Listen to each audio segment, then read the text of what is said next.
Mercedes has won the 2026 edition of the 24 Hours of Nürburgring, but it's not the car we thought would come away with victory.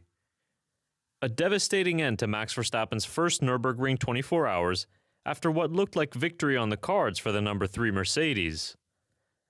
So after 24 hours of running and over 156 laps, let's take you through all the action and see what happened and how it happened so you can get caught up on all the action.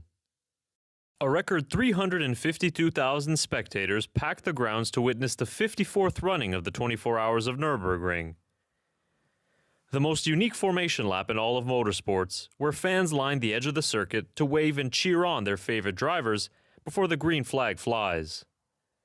It was Dani Juncadella taking the start for Verstappen Racing from P4, and it was a frantic opening lap. He made contact with the 84 Lamborghini, which led to a puncture, and resulted in Juncadella being up to P2 after lap 1. That didn't last long, however, as on the next lap, the Spaniard lost 2 positions while navigating through traffic. And Juncadella was running P3 until lap 7 when he made a pit stop, and it was time for Verstappen's Nürburgring 24 debut. The Dutchman took over and the team was in P10 when he returned to the track. He wasted no time in exciting the fans as he had a Code Brown moment on his first lap where he got loose over a bump and nearly lost it into the wall. Luckily, he didn't lose any positions, and from then on, Verstappen was a driver possessed. He overtook the number 26 Mercedes on lap 9, which moved him up into 9th place, and then on the next lap, he passed the number 7 Lamborghini for P8. The second hour of action was an overtaking clinic from Verstappen, and then on lap 13, it was a classic move from the 4-time F1 champion. Around the outside of the Mercedes at full throttle and on the grass just for good measure, and that pass secured a net P3 for the number 3 Mercedes. Going into the third hour, and the Nordschleife was taking its victims. The Ferrari of Thierry Vermeulen crashed out and his race was done. The leaders pitted on lap 15, but Team Verstappen Racing elected not to change their drivers, and they recycled back into the race in 5th position.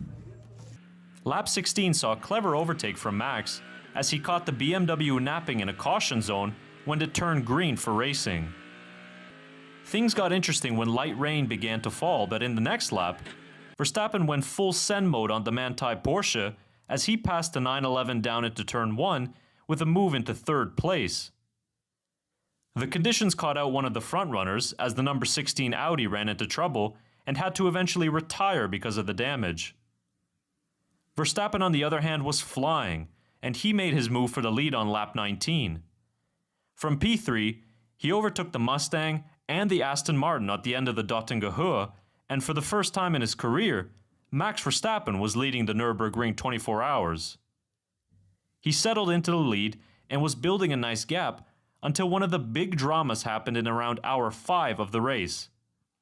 Top contender Kevin Estre spun out in the 911 Porsche because of an oil spill which ended his race, and the Ford Mustang of Arjun Maini spun out in the same place not long after.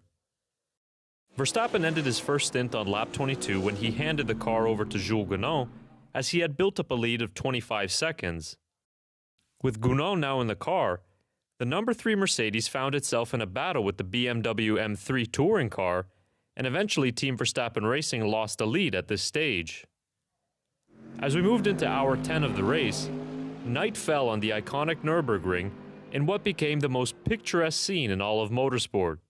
It was Lucas Auer in the car now during the sunset period, and he made good work of the other windward Mercedes, retaking the lead as we headed into the crucial night stint. The dangers of racing at night around the Nordschleife was evident from the 2 Porsche 911s, who had big shunts and ended their respective races. The story of the night session was the battle between the 2 windward Mercedes. With 13 hours to go, Max Verstappen jumped in for his second stint 6 seconds off the lead. On lap 69, Verstappen made his move on Maro Engel in the number 80 Mercedes and regained the lead for the number 3.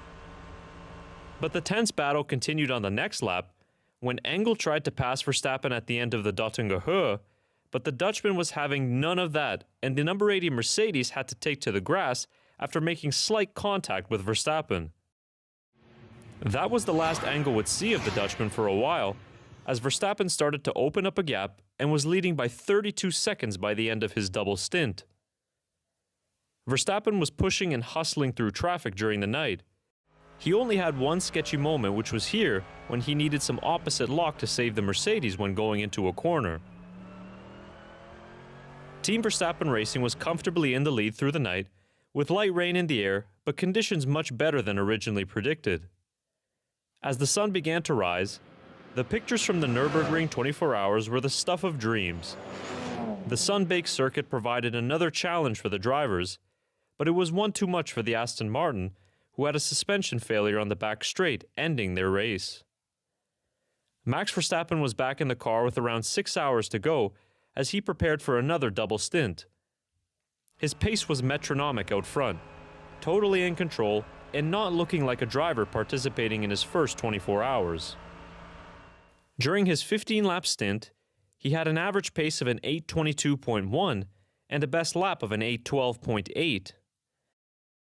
Compare that to the number 80 Mercedes, which lapped an average of 8:24.2 during that same stint. Just before the scheduled stop, Verstappen was nearly taken out of the race by the slower cars ahead, but this was an omen of what was about to happen. By the time Verstappen pitted for a driver change, the team was 32 seconds in the lead heading into the final 4 hours of the race. And it was shortly after where heartbreak happened for Team Verstappen Racing. 2 laps into his stint, Danny Juncadella pitted from the lead and was wheeled back into the garage. The team received an ABS warning on track, and noises and vibrations soon started after. Upon inspection, driveshaft damage was noticed, which shattered any hopes of a top result for the number 3 Mercedes. Juncadella eventually made it back onto the circuit with 1 lap remaining in order to finish the race as a consolation. So after starting from outside the top 20, it was the number 80 Windward Mercedes who took the overall victory at the 24 Hours of Nürburgring. It was Mercedes' first victory since 2016, as they were joined by the Lamborghini and Aston Martin on the podium. It's a first win for Maxime Martin, Fabian Schiller, and Luca Stolz at the 24 Hours, and the second for Maro Engel. On the other side, heartbreak for Team Verstappen Racing, but that is the nature of endurance racing. A spectacular debut for the Dutchman, and certainly the first of many races like these. That wraps up this year's edition of the Nürburgring 24 Hours. I'd like to thank everyone for tuning into my coverage this year, and I appreciate all the support in growing the Formula Maximale channel.